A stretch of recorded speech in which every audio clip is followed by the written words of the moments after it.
അടുത്തതാണ് നമ്മളുടെ cerebro spinal fluid. നമ്മൾ പറഞ്ഞ് നമ്മളുടെ സബ് സ്പേസിൽ കാണപ്പെടുന്ന ഫ്ലൂയിഡാണ് സെറിബ്രോ സ്പൈനൽ ഫ്ലൂയിഡ് എന്ന്. ഇതെന്ന് പറയുന്ന ഒരു ടിഷ്യൂ ഫ്ലൂയിഡാണ്. നമ്മൾ ടിഷ്യൂസിൽ നിന്ന് തന്നെ ഉണ്ടാകുന്നതാണ്, പക്ഷേ ഒരു മോഡിഫൈഡ് ആയിട്ടുള്ള ടിഷ്യൂ ഫ്ലൂയിഡാണ്.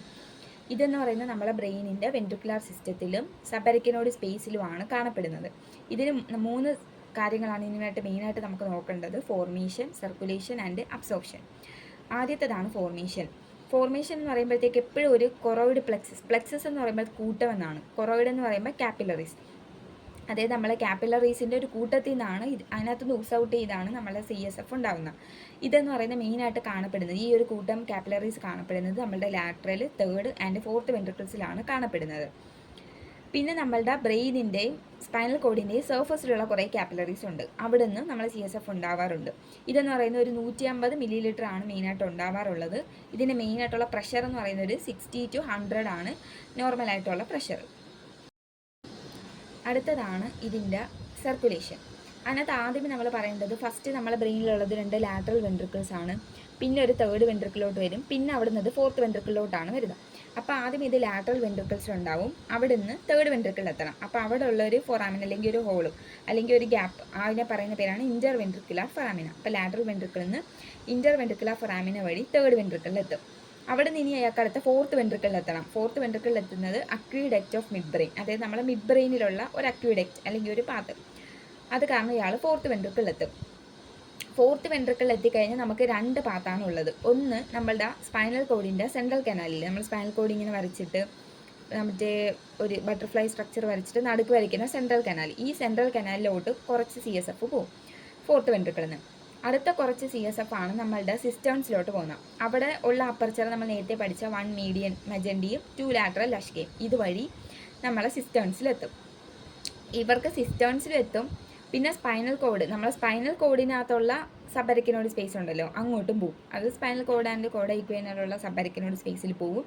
ഇത് നമ്മളെ സ്പൈനൽ കോഡിൽ വെയിൻസ് ആണ് ഇവരെ അബ്സോർബ് ചെയ്യുന്നത്.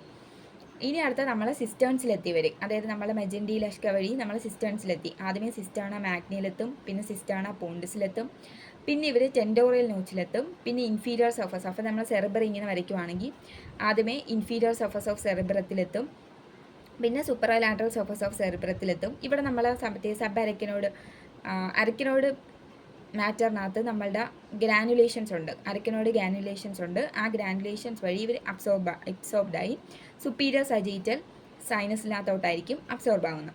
അപ്പോൾ ഇത് സിമ്പിളായിട്ട് പറയുകയാണെങ്കിൽ ലാറ്ററൽ വെൻട്രിക്കിൾ, അവിടെ ഇൻ്റർ വെൻട്രിക്കുലർ ഫൊറാമിന വഴി തേർഡ് വെൻട്രിക്കിൾ, അവിടെ നിന്ന് അക്യൂഡക്റ്റ് ഓഫ് മിഡ് ബ്രെയിൻ വഴി ഫോർത്ത് വെൻട്രിക്കിൾ.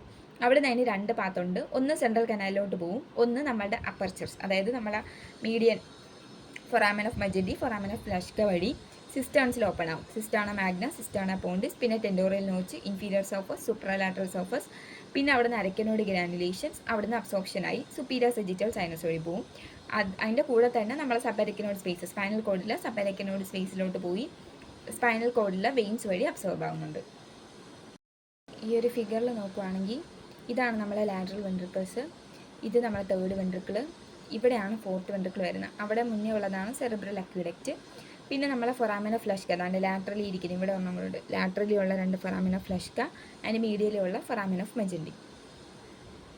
അടുത്തതാണ് ഇതിൻ്റെ അബ്സോർപ്ഷൻ വരുന്നതെന്ന് പറയുമ്പോഴത്തേക്ക് arachnoid villi and granulations and drained into cranial. ഞാൻ പറഞ്ഞ അരക്കനോട് വില്ല ഉണ്ടല്ലോ, അരക്കനോട് വില്ല വഴി അബ്സോർബ് ആവാറുണ്ട്.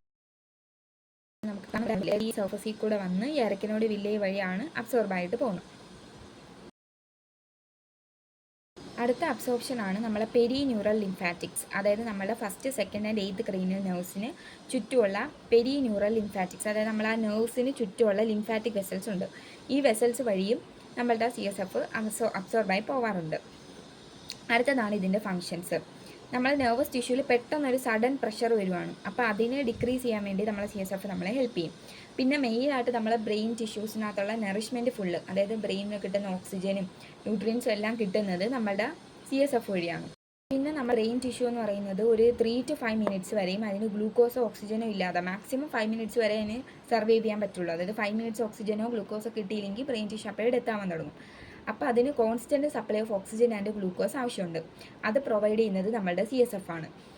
പിന്നെ നമ്മളെ പിറ്റ്യൂട്ടറിയിൽ പൈനിയൽ ഗ്ലാൻഡിൻ്റെ സെക്രീഷൻസ് പിറ്റ്യൂട്ടറിയിൽ എത്തുന്നത്, പൈനിയൽ ഗ്ലാൻഡിനകത്തു നിന്നുള്ള ഹോർമോൺസ് പിറ്റ്യൂട്ടറി ഗ്ലാൻഡിൽ എത്തുന്നത് നമ്മളെ CSF വഴിയാണ്. പിന്നെ നമ്മളെ ബ്രെയിൻ എന്ന് പറയുന്നത് നമ്മുടെ സ്കള്ളിനകത്ത് ഒരു വോൾട്ടിനകത്താണ് നമ്മുടെ ബ്രെയിൻ ടിഷ്യൂ ഇരിക്കുന്നത്. അപ്പം അതിനകത്ത് നമ്മളെ കുഷൻ കണക്ക് ആക്ട് ചെയ്യുന്നത് ഈ ഫ്ലൂയിഡ് ആയിരിക്കും. പിന്നെ CSF ബ്രെയിൻ ബാരിയർ എന്ന് പറയുന്നത് നമ്മളെ CSF ബ്രെയിൻ ബാരിയർ ഇല്ല. അത് കാരണം നമ്മൾ ഡ്രഗ്സിന്, അതായത് CSF നല്ല തൊട്ടടുത്താണ്, ബ്രെയിനിന് തൊട്ടടുത്താണ് ഇരിക്കുന്നത്. അതുകൊണ്ട് നമ്മൾ ഡ്രഗ്സിനെ ഏറ്റവും പെട്ടെന്ന് ന്യൂറോൺസിൽ എത്തിക്കാൻ പറ്റുന്നത് CSF വഴിയായിരിക്കും. പക്ഷേ ഒരു ബ്ലഡ് CSF ബാരിയർ ഉണ്ട്. അതായത് ബ്രെയിൻ CSF ബാരിയർ ഇല്ല, പക്ഷേ ബ്ലഡ് CSF ബാരിയർ ഉണ്ട്. അതുകൊണ്ട് നമ്മളെ ആൻറ്റിബോഡീസിനൊന്നും നമ്മൾ CNSലോട്ട് അങ്ങനെ എൻട്രി ചെയ്യാൻ പറ്റത്തില്ല. അതുകൊണ്ട് തന്നെ നമ്മളെ ബ്രെയിനിന് ഇപ്പോൾ എന്തെങ്കിലുമൊക്കെ ഇൻഫെക്ഷൻസ് വന്നു കഴിഞ്ഞാൽ നമ്മൾ ആൻറ്റിബോഡീസ്, നമ്മളെ ബോഡി ഉണ്ടാക്കുന്ന ആൻറ്റിബോഡീസിന് പെട്ടെന്ന് നമ്മളെ ബ്രെയിനിനകത്തോട്ട് കയറാൻ പറ്റത്തില്ല. അത് കാരണം ബ്രെയിൻ ഇൻഫെക്ഷൻസ് എന്ന് പറയുന്നത് ഒരു സീരിയസ് കണ്ടീഷനായിട്ട് മാറാൻ ചാൻസ് ഉണ്ട്.